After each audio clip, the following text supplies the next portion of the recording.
everybody, it's me, Miss Norris, and today I'd like to share a read aloud of one of my favorite stories, The Legend of the Blue Bonnet. It's a story that is retold and illustrated by Tomie dePaola, and it was written and retold and illustrated in 1983, and it's an old tale of Texas, and I hope you really enjoy it.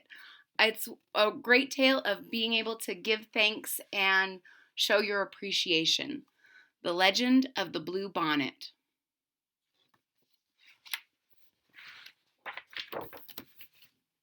And there's a picture of the blue bonnet. The blue bonnet is a type of flower, and it is the state flower of Texas. The Legend of the Blue Bonnet.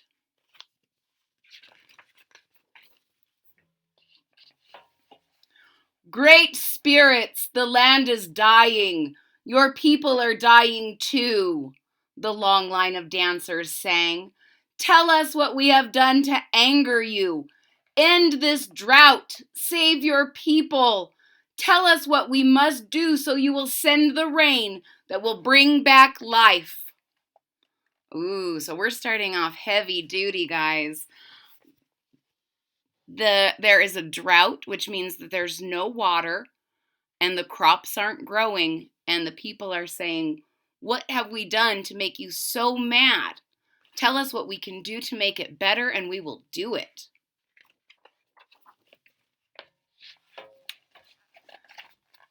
For 3 days, the dancers danced to the sound of the drums, and for 3 days, the people called Comanche watched and waited. And even though the hard winter was over, no healing rains came. So this is based on a story about the Comanche, which is the type of Native American that lives in the United States, in the Texas, New Mexico, and Arizona area. And for 3 days, they danced and no rains came. Drought and famine are hardest on the very young and the very old. Among the few children left was a small girl named She Who Is Alone. She sat by herself watching the dancers. In her lap was a doll made from buckskin, a warrior doll. The eyes, nose, and mouth were painted on with the juice of berries. It wore beaded leggings and a belt of polished bone. On its head were brilliant blue feathers from the bird who cries, Jay, Jay, Jay! She loved her doll very much. So this is She Who Is Alone and her warrior doll. Why do you think she's called She Who Is Alone? I wonder too. Soon, She Who Is Alone said to her doll, the shaman will go off alone to the top of the hill to listen for the words of the great spirits. Then we will know what to do so that once more the rains will come and the earth will be green and alive. The buffalo will be plentiful and the people will be rich again.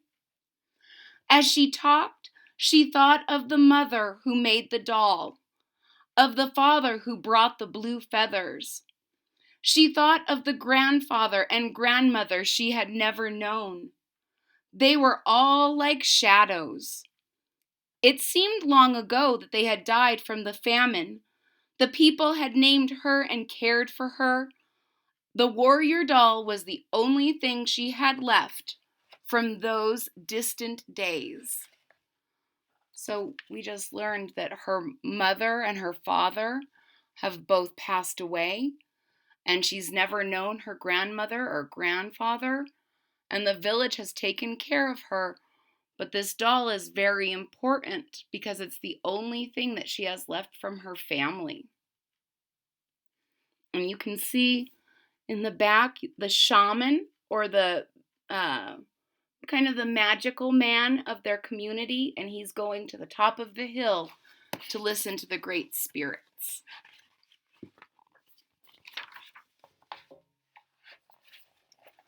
"The sun is setting," the runner called as he ran through the camp. "The shaman is returning." The people gathered in a circle and the shaman spoke. So that, remember, the shaman is the man who went to the top of the hill and listened for the great spirits.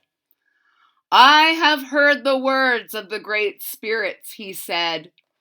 "The people have become selfish. For years they have taken from the earth without giving anything back. The great spirits say the people must sacrifice. We must burn an offering of the most valued possessions among us. The ashes of this offering shall then be scattered to the 4 points of the earth, the home of the winds. When this sacrifice is made, drought and famine will cease. Life will be restored to the earth and to the people." So he said, the spirits think that we've gotten selfish and that we just keep taking and not giving anything back. So we need to burn something very important and scatter its ashes. And then the famine and the drought will end. The people sang a song of thanks to the great spirits for telling them what they must do. "I'm sure it's not my new bow that the great spirits want," a warrior said. "Oh, or my special blanket," a woman added, as everyone went to their teepees to talk and think over what the great spirits had asked for. So they're singing a song to say thank you, and then they're going to their teepees to look for their most prized possessions. And some of them are, "But they didn't mean my arrow. Oh, but they didn't mean my blanket. I'm sure they didn't mean my fancy bicycle that I love." Maybe they did. Everyone, that is, except for she who is alone. She held her doll tightly to her heart. "You," she said, looking at the doll, "you are my most valued possession. It is you the great spirits want." And she knew what she must do. As the council fires died out and the teepee flaps began to close, the small girl returned to the teepee where she slept to wait. So the little girl is saying, "I know what the great spirits want. My most prized possession is you."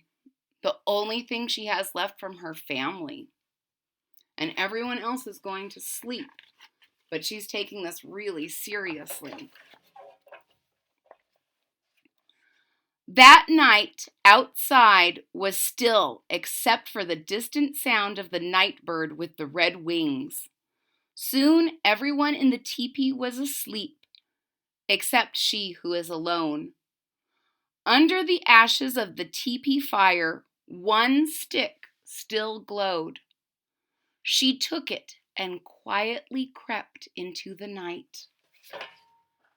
So she got the last bit of fire, and she put it on a stick, and she and her doll are going somewhere when everyone else is still asleep.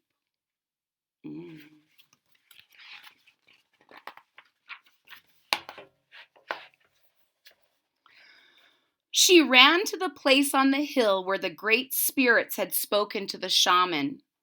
Stars filled the sky, but there was no moon. "Oh, great spirits," she who is alone said, "here is my warrior doll. It is the only thing I have from my family who died in this famine. It is my most valued possession. Please accept it."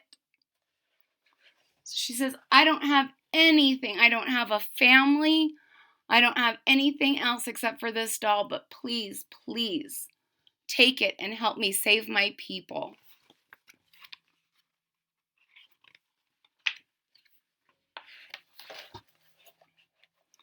Then, gathering twigs, she started a fire with the glowing stick. The small girl watched as the twigs began to catch and burn. She thought of her grandmother and grandfather and her mother and father and all the people, their suffering, their hunger. And before she could change her mind, she thrust her doll into the fire. Dun, dun, dun. So you can see she's thinking about everyone that she cares about and loves. And she had to do it really quickly before she could change her mind.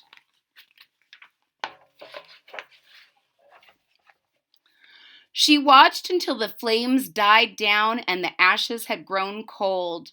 Then, scooping up a handful, she who was alone scattered the ashes to the home of the winds, the north and the east, the south and the west. And there she fell asleep until the first light of morning sun woke her. So she waited until her doll was only ashes, and you can see she's spreading them to the different directions of the winds, and then she laid down and fell asleep.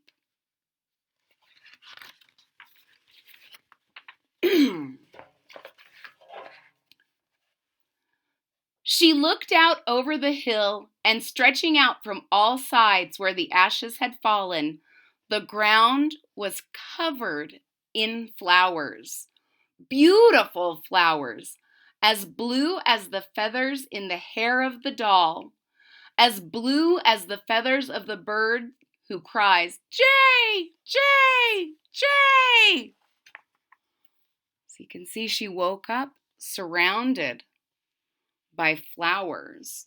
Now, what do flowers need to grow that the town hasn't had in a very long time?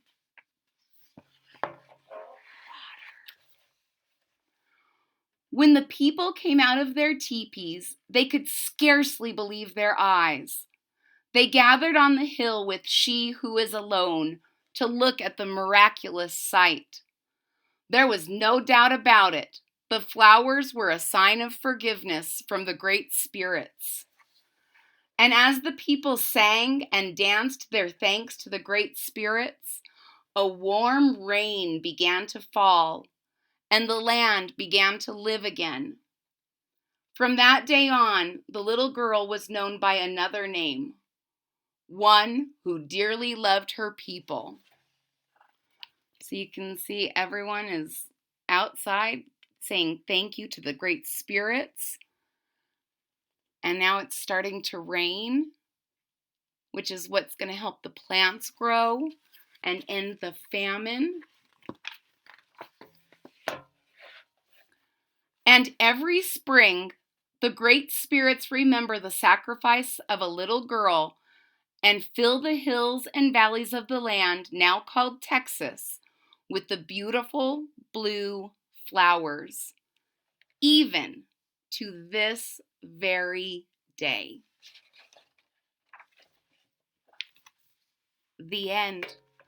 Ladies and gentlemen, I hope you really enjoyed the story, The Legend of the Blue Bonnet. I know it was one of my favorites as a little girl, and it's still one of my favorites now. If you enjoyed this story, please hit a thumbs up button at the bottom of the page. If you are already a subscriber, thank you so much for your support. It really means a lot to me. If you're not a subscriber yet, hit that subscribe button down here at the bottom of the page, and don't forget to click the bell so you're notified when there's new content on my channel. I hope you had a great time. I know I did, and I'll see you next time. Bye-bye.